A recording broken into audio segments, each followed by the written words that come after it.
ఇక మాట నిలబెట్టుకున్న సర్కారు రేపే నిధుల విడుదల. ఇక కూటమి ప్రభుత్వం ఏర్పడి ఏడాది అవుతున్న సందర్భంగా కూటమి ప్రభుత్వం గుడ్ న్యూస్ చెప్పింది. జూన్ 12వ తారీఖున అంటే రేపే తల్లులకు కానుకగా తల్లికి వందనం నిధులు ఇవ్వాలని సీఎం చంద్రబాబు నిర్ణయించారు. ఇక తల్లులకు కూటమి ప్రభుత్వం గుడ్ న్యూస్ అయితే చెప్పింది. సూపర్ 6 హామీల్లో భాగంగా మరో ముఖ్యమైన పథకం అమలుకు ముఖ్యమంత్రి చంద్రబాబు నాయుడు గ్రీన్ సిగ్నల్ ఇచ్చారు.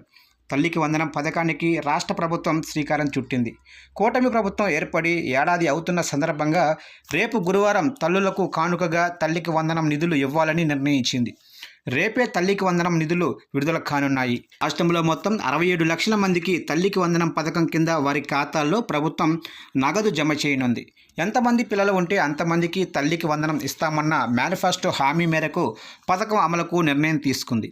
ఇక తల్లికి వందనం కింద ఒక్కొక్కరికి 15,000 చొప్పున ప్రభుత్వం చెల్లించనుంది. ఈ మేరకు 67,27,164 మంది విద్యార్థులకు ఈ పథకం వర్తించనుంది. తల్లికి వందనం పథకం కింద రేపు తల్లుల ఖాతాల్లో 8,745 కోట్లను కూటమి ప్రభుత్వం జమ చేయనుంది.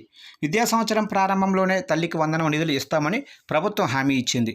ఇక ఇచ్చిన మాట ప్రకారం ఈరోజు అర్ధరాత్రి నుంచే నిధులు విడుదల కానున్నాయి. 1వ తరగతిలో అడ్మిషన్ పొందే పిల్లలు, ఇంటర్ ఫస్ట్ ఇయర్లో చేరే విద్యార్థులకు తల్లికి వందనం పథకం అమలు కానుంది. ఇక అడ్మిషన్లు పూర్తయి డేటా అందుబాటులోకి రాగానే ఆ విద్యార్థుల తల్లుల ఖాతాల్లో నిధులు జమ కానున్నాయి. ఈ మేరకు విధి విధానాలను ఖరారు చేస్తూ ఈరోజు అర్ధరాత్రికి ప్రభుత్వం జీవో విడుదల చేయనుంది. సూపర్ 6 హామీల్లో ఇప్పటికే పెన్షన్ల పెంపు, అన్నా క్యాంటీన్, మెగా డిఎస్సి, దీప్ అంటూ పథకాలను ప్రభుత్వం అమలు చేసిన విషయం తెలిసిందే. ఇక తల్లికి వందనం నిధులు విడుదల చేయాలన్న నిర్ణయంతో ఇచ్చిన మాటను నిలబెట్టుకుంది కూటమి సర్కారు.